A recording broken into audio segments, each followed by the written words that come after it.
बच्चों, अभी आपकी गर्मियों की छुट्टियां चल रही होंगी। ऐसे में कुछ बच्चे कहीं पर घूमने गए तो कुछ नहीं जा पाए, है ना? तो बच्चों, अभी आपको उदास होने की ज़रूरत नहीं है। हम यहाँ घर बैठकर ही हिंदी भी सीखेंगे और इस कहानी के माध्यम से अल्मोड़ा शहर के बारे में भी जानेंगे।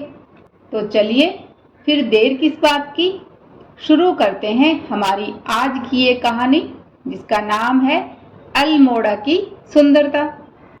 जो बच्चे उत्तराखंड या अल्मोड़ा से हैं, वो तो इस शहर से भली भांति परिचित हैं, लेकिन जो यहाँ रहने वाले नहीं हैं, उनके लिए ये सारी नई जानकारियाँ होंगी।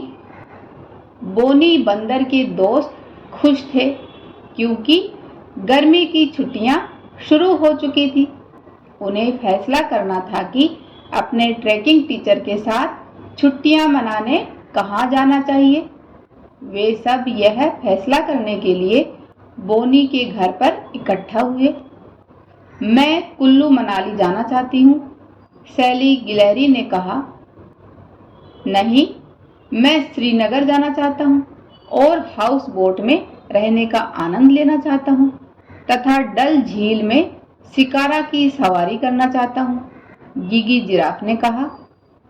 तब बोनी बोला, देखो दोस्तों, अगर हम इस तरह बहस करेंगे तो हम कहीं नहीं जा पाएंगे। मेरे पास एक आइडिया है।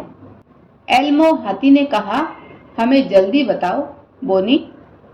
जब बोनी ने अपना आइडिया शेयर किया तो सभी खुश हो गए।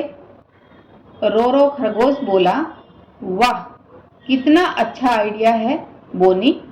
इस तरह हम एक के बजाय 3 हिल स्टेशनों की यात्रा कर सकते हैं। वो 3 हिल स्टेशन कौन से हैं, ये हम आगे जानेंगे।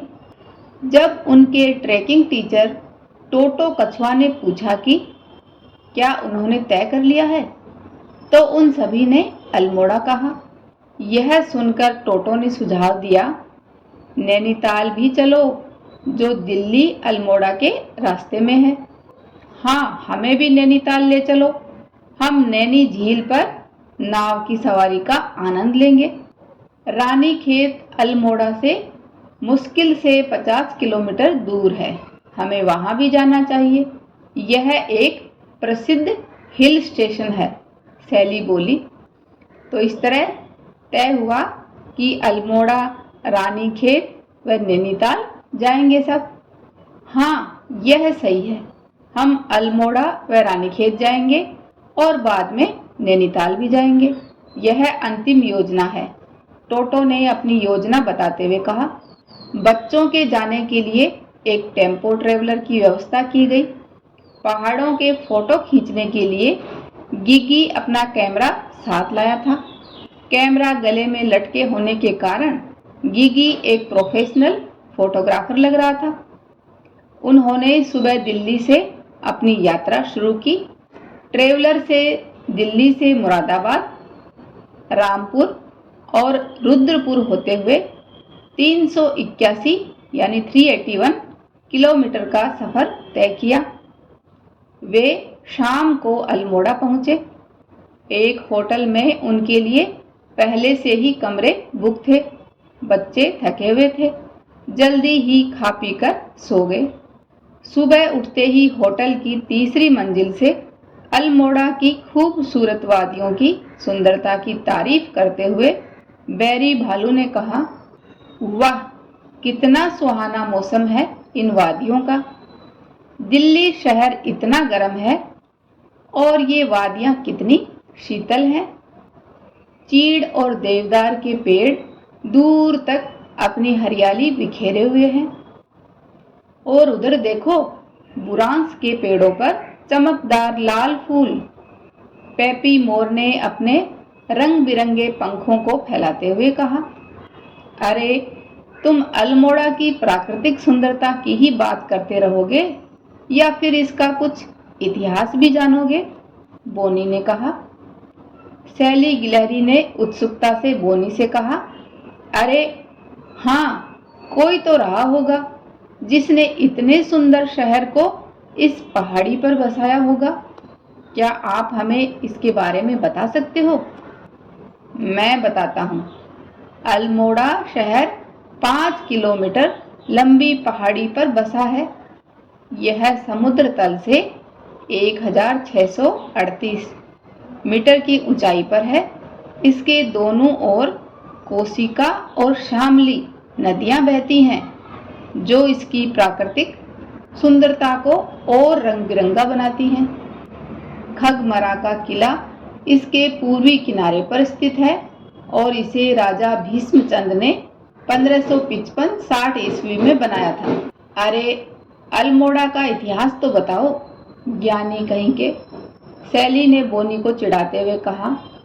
बोनी ने आगे कहा, एक किला पलटन बाजार में है जिसे लाल मंडी का किला नाम से जाना जाता है। इस किले का पुराना नाम नैल पोखर किला था। अंग्रेजों ने 1815 में इस किले को गोरखों से जीत लिया और इसे फोर्ट मायरा नाम दिया। यह नाम तत्कालीन governor general earl of Moira Lord Hastings के नाम पर दिया गया। एक किला रॉयल कोर्ट के किले के नाम से जाना जाता है, जो अब खंडहर हो चुका है। यहाँ राजघरानों के वंशज चंद्रवंशी राजाओं के आने तक रहा करते थे।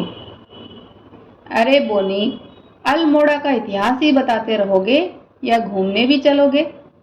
पेपी मोर ने कहा तो सब घूमने के लिए एकदम से तैयार हो गए। तभी बोनी ने कहा, आज हम इन किलों को ही देखने जाएंगे। दिन भर उन्होंने इन किलों को देखा और शाम को अपने होटल लौट आए। अगले दिन वे ब्राइट एंड कॉर्नर और पंडित गोविंद वल्लभ पंत सरकारी संग्रहालय देखने की योजना बना रहे थे।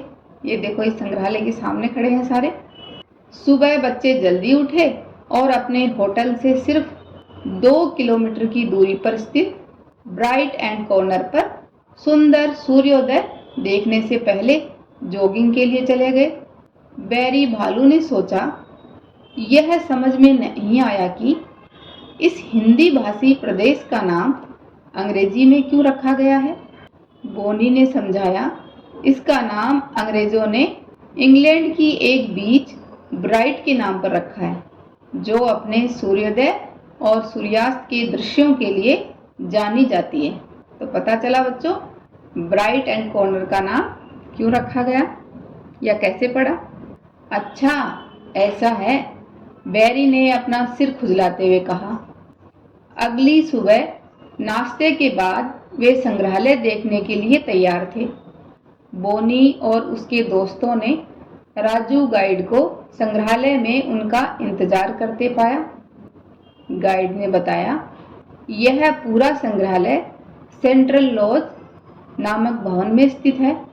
इस संग्रहालय की स्थापना 1979 यानी 1979 में हुई थी, लेकिन इसका नाम पंडित गोविंद वल्लभ पंत राजकीय संग्रहालय सितंबर 1989 यानी 1989 इसके ठीक 10 साल बाद में रखा गया। जैसे ही वे सब संग्रहालय के प्रवेश द्वार पर पहुंचे तो राजू गाइड ने बताया, इसका प्रवेश द्वार स्थानीय काष्ठ कला का अनूठा नमूना है। देखिए, इसकी चौखट को कितने आकर्षक ढंग से सजाया गया है। किसकी चौखट? संग्रहालय के प्रवेश द्वार की बात चल रही है। तब सबका ध्यान दरवाजे की चौखट की ओर गया। इसके बाद संग्रहालय के अंदर पहुंचते ही बच्चों ने वहां एक विशालकाय प्रतिमा देखी। रोरो ने उत्सुकता से राजू से पूछा, राजू, ये क्या है? बच्चों, यह यक्ष की प्रतिमा है। आगे कॉरिडोर में देखिएगा कि गढ़वाल और कुमाऊं मंडलों के विशेष देवालयों की वास्तुकला को रंगीन छायाचित्रों के माध्यम से तिथि एवं क्रमवार लगाया गया है। यही नहीं, उत्तराखंड और उसके आसपास की 3000 से अधिक कलाकृतियों का संग्रह इस संग्रहालय में है, राजू ने बताया। बच्चे समझ गए कि आज का सारा समय इन्हें देखने में ही निकल जाएगा, लेकिन शाम को सूर्यास्त को कैद करने के लिए वे फिर से ब्राइट एंड कॉर्नर जाना नहीं भूले। उन्होंने पहाड़ों के पीछे डूबते सूरज को देखा, जो दिल्ली के बच्चों के लिए एक अद्भुत दृश्य था। वे एक छतरीनुमा झोपड़ी में जाकर चिप्स खाने लगे। उन्होंने कैंटीन से खाने पीने का सामान खरीदा और फिर घुमावदार सीढ़ियों पर चढ़कर वॉच टावर पहुंचे, जहां से वे दूर के शानदार नज़ारों को अपने कैमरे में कैद कर सकते थे। कुछ दिन अल्मोड़ा में बिताने के बाद बच्चे रानीखेत के लिए रवाना हो गए। वहां कुछ दिन रहने के बाद वे नैनीताल पहुंचे। इस तरह 2 हफ्ते पहाड़ों की खूबसूरत व ठंडी वादियों में घूमने और मस्ती करने के बाद बच्चे अनोखी यादों के साथ दिल्ली के लिए रवाना हो गए। उनकी एक अद्भुत यात्रा समाप्त हो गई थी। उम्मीद करती हूँ बच्चों, आपने भी इस कहानी के माध्यम से अल्मोड़ा के बारे में थोड़ा बहुत जाना। अभी आपके लिए एक सवाल है कि अल्मोड़ा के दोनों ओर बहने वाली 2 नदियों के नाम आप मुझे कमेंट बॉक्स में लिखकर बताना। उन नदियों के नाम इस कहानी में भी बताए गए थे। बच्चों, ऐसी ही मज़ेदार कहानियाँ सुनने के लिए आप मेरा चैनल सब्सक्राइब, लाइक व अपने दोस्तों के साथ शेयर कर सकते हो। धन्यवाद।